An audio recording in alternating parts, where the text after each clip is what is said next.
The great marine explorer Jacques Cousteau called Mexico's Sea of Cortez the world's aquarium. And this 20,000-year-old reef is its pearl. It's known as Cabo Pulmo, a treasure trove of fish, sharks, and even whales. But just over 20 years ago, overfishing threatened to destroy it.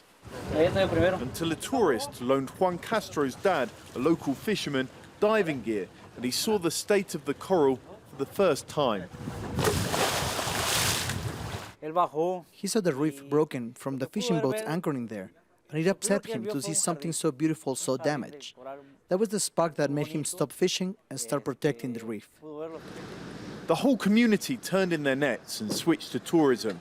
They even successfully lobbied to make Cabo Pulmo a national park. 20 years later, marine biomass has increased by more than 400%. But conservation has also been an economic success for locals. Little by little, tourists came, and now we earn more from keeping the fish in the sea than we ever did taking it out. It's a better, sustainable income for the community.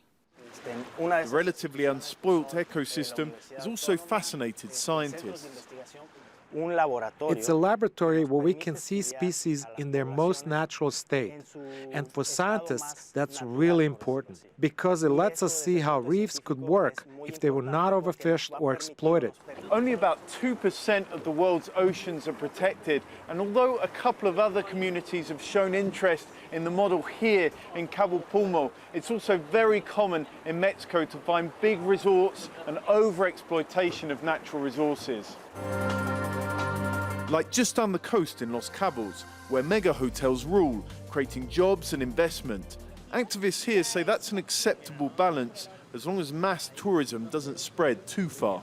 If you look at the adverts for the state, they all show protected areas. Not one shows concrete or a hotel. What's bringing tourism here are these places of natural beauty. There's no need to change them to bring more visitors. But mega hotels have tried to set up next to Cabo Pulmo too. So far, activists like MEREDITH and locals like JUAN have fought them off. They know their success is based on keeping their prized asset in good shape and managing the flow of tourists inside the world's aquarium. John Holman, Jazeera, Cabo Pulmo.